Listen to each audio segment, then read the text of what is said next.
Hello, ghouls and goblins. Hope everyone's doing well today. I am back with a book haul video. This time, these are for thrifted books that I've recently purchased. And by recently, I guess over the last 6 months or so in 2026. Some of them I did get at the end of last year, though. But I've collected a nice little stack of what I've got so far. There's about 10 of them. So I'm going to go ahead and start with some of the ones here. And the last one I'm going to show you, I'm very excited about. I very recently got it and was able to complete another series. So stay tuned for that.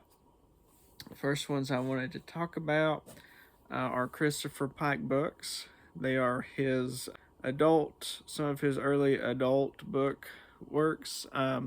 I'd seen this one, I think it was Mr. Mortman's library had posted it, and it intrigued me very much. This one is called The Listeners.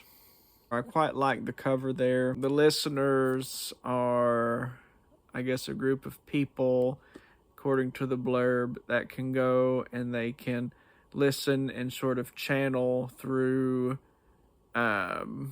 past, future, and can access, highly classified information, which is very interesting.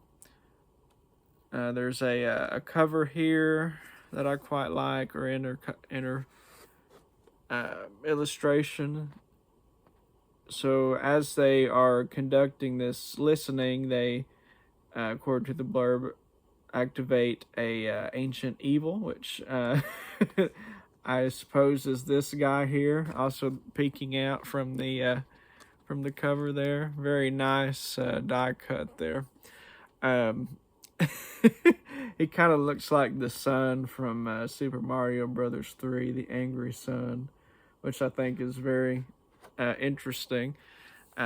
Another book that is kind of, I don't think they're related, but they look similar. They're kind of companion pieces, I guess, that came out the same year through the Tor Horror Publishing, was called The Cold Ones.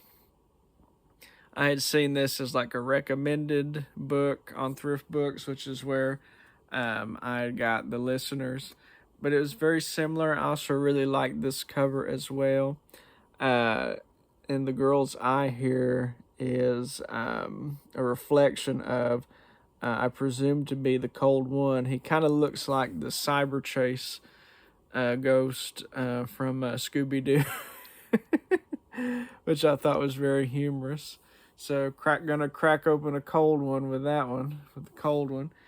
And I just realized it's kind of funny. He's like the hot one, even though I don't think he's meant to be a sun. And then here is, the cold one, fire and ice. So I thought that was a cool little thing. Both sound really interesting. He's compared to Anne Rice, kind of like Anne Rice's writing on these. So excited to read those. Okay, and then I picked up a couple more Jonathan Rand books, the American Chillers. Here we have the Wyoming one, the Wicked Water Park of Wyoming. Quite like that cover. Scary octopus water slide. I love these claws too, and we also got some some remains in the water.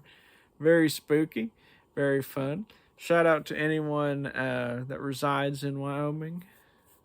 Never been, but very cool. I also got the Georgia one, the giant jack-o'-lantern of Georgia. Love jack-o'-lanterns, love jack-o'-lantern monsters. I think particularly of the Goosebump book, the Attack of the Jack-o'-lanterns. Love that. Always loved jack-o'-lantern I can't even say it. Jack-o'-lantern monsters since that book, and this guy is wicked and awesome, and I love the flames coming out of his eyes. So very cool. And shout out to my peeps in Georgia as well. All right, next one. I have posted about this series in the past. It was very influential anthology horror books for me as a kid. I remember getting the first two through, Scholastic catalog when I was a kid. It's the Dare to Be Scared books. I have here the fourth edition and the final edition before the author died. Robert D. Sansorchi. I'm sorry if I butchered his name, but I always loved these books, and the illustrations by David Ormet, which he has an Instagram, which I hope I'm saying that name correctly too. But I love his illustrations. They always gave me the creeps.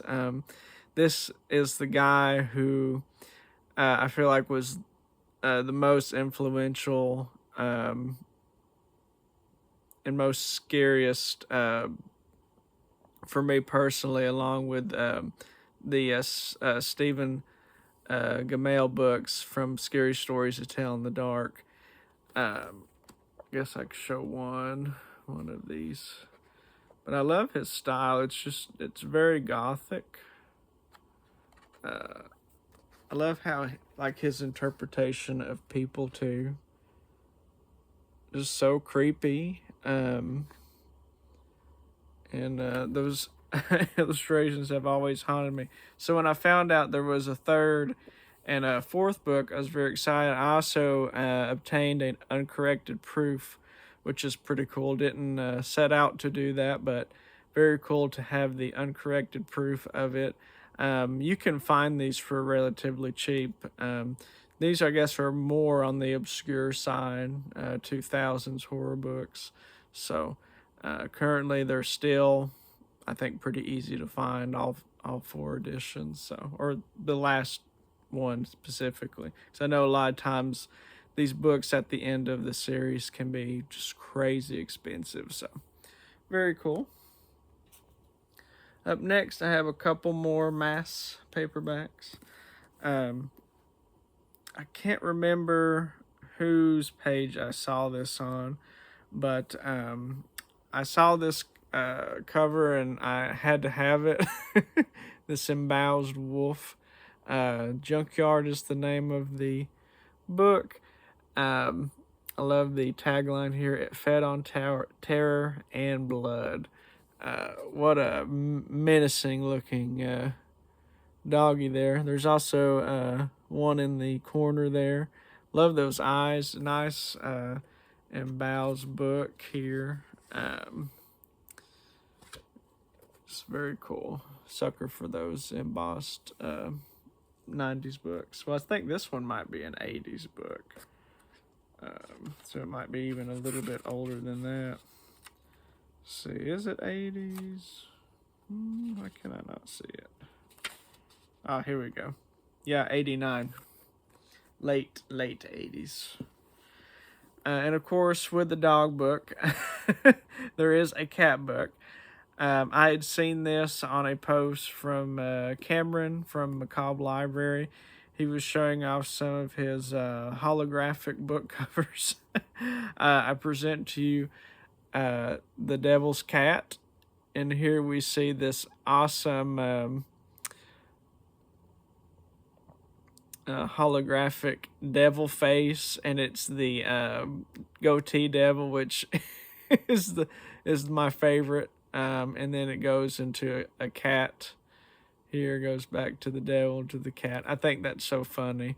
I totally love that the cat is sitting on the tombstone. Very Pet Cemetery vibe.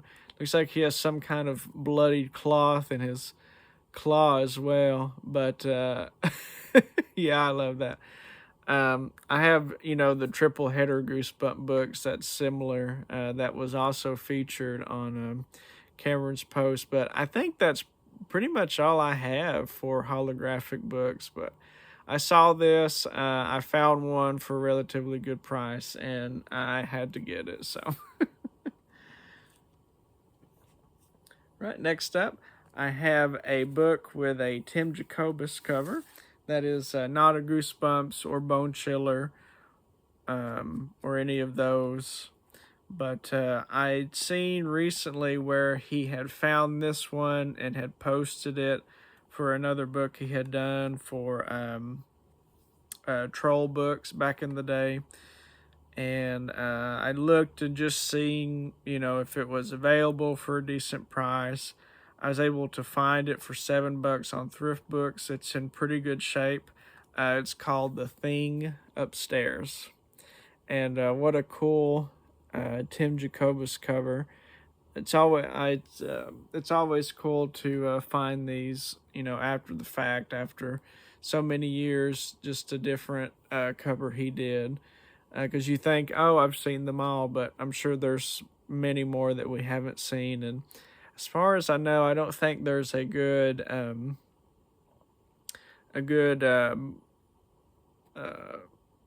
art list, or a good list that has all of his art featured from these different books, or just in general. So very cool to that he posted that, and we'll see how the book is. But I love that monster there. It looks like it's like a stuffed statue, taxidermied. And of course, I love the junk there in the room. A lot of great details. There's like some birds here, and like a skull and some tentacles. I know that I think if you go to his Instagram and find the post, you'll probably be able to zoom in and see the details a little bit better, since he uploaded a much higher quality. But yeah, very excited to have this. And here's the back of it. And, there's the monster guy. So, okay. And then we have an R.L. Stine book, and it is well, I guess it's actually not him writing the book, but it came from Ohio Biography, with the I don't know what you call those kinds of covers where they go in and out. Sorry, I've lost it. But yeah, it's very cool to finally own this. I know I've looked for this one for a little while. This one's been scratched a little bit, but other than that, it's in really good shape. It's an ex-library copy, and it's hardback, so very nice. Okay, and last but not least, I'm excited to show a book that I've been looking for a little while now. I'd learned about it in October of last year, and I finally found the last one, or was finally available for me to complete this collection. It is the Monsterville series, and the book is My Teacher is a Zombie. And this artwork is fantastic. I love the artwork on all of them. It's I love the little frog guy he's holding too. Very cool. There were only 5 of these published. I know that there was going to be more. I found some information on some of the unpublished ones after book 5, which is called Beware the Claw. I want to do a different video on that, on Monsterville. Very obscure series. And I'm currently emailing people, trying to find out a little bit more about this cover artist, and to see if, he's available to contact, just to see, if he has any other artwork or any other books out there, because I really dig his artwork. But yeah, so hopefully I'll have some more info on that, and I'll kind of talk about some of those other unpublished titles. The last published one, the 5th one that I talked about, this one is the 3rd. Here I have. It has actually the preview of the 6th book sixth book that never got published. So I might also read a little bit about that and give some info on that preview. Since it looks like it is a book lost to time, it was not published, so another lost media book there. But yeah, thank you for tuning in to this thrifted book haul video, I guess I'll call it, and hope you all have a great day. Thanks. Bye-bye.